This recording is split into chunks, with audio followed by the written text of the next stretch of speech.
Hi hello மக்களே, நம்மளுடைய ஆராதனா குர்த்திஸ் கலெக்ஷன்ல ஃபுல் அண்ட் ஃபுல் எல்லாமே உமன்ஸ் டே செலிப்ரேஷன் தாங்க பண்ண போறோம். இந்த வீக் ஃபுல்லாவே மார்ச் 1ஆம் தேதியில இருந்து 8ஆம் தேதி வரைக்கும் ஃபுல்லா நம்மளுடைய ஷாப்ல ஃபுல்லா உமன்ஸ் டே செலிப்ரேஷன் தான் பண்ண போறோம். நிறைய நியூ கலெக்ஷன்ஸ் எடுத்து வந்திருக்கோம். அது இல்லாம உமன்ஸ் டேக்காக செட் ஆப் ஒரே மாதிரி கலர்ஸ்ல கேட்பாங்க, அந்த மாதிரி செட்ஸ் ஆப் எடுத்து வந்திருக்கோம்.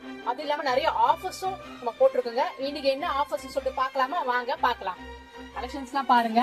இதெல்லாம் ரயான் மெட்டீரியலுங்க. உங்களுக்கு செம்ம டைமுக்கு போட்டுக்கிறதுக்கு சாஃப்ட் அண்ட் ஸ்மூத்தா சூப்பரா இருக்கும். ஷென்பா இதெல்லாம் என்ன ரேஞ்ச் வரும் சொல்லு ஷென்பா? அக்கா இதெல்லாம் 300 350 வரும்க்கா. அதான் இல்ல ஷென்பா, இது எல்லாமே ஜஸ்ட் 200 தாங்க. நீங்க பாருங்க எவ்வளவு கலெக்ஷன்ஸ் இருக்கு. இது ஃபுல்லா 200 தான் உங்களுக்கு. பாருங்க இது எல்லாமே உங்களுக்கு முன்னாடி வந்து மட்டும் டிசைன் ஃபுல்லா plain rayon material soft and ஸ்மூத்தா சூப்பரா இருக்கும். 200 தாங்க. வேணா இந்த கலெக்ஷன்ஸ் எல்லாம் வேணும் நம்மளுடைய ஆராதனா குர்த்திஸ் கலெக்ஷன் வாங்க. அது இல்லாம உங்களுடைய ஃப்ரெண்டுக்கும் இந்த வீடியோவை நீங்க வந்து ஷேர் பண்ணுங்க, அவங்களுக்கும் யூஸ்ஃபுல்லா இருக்கும். Okay, thank you.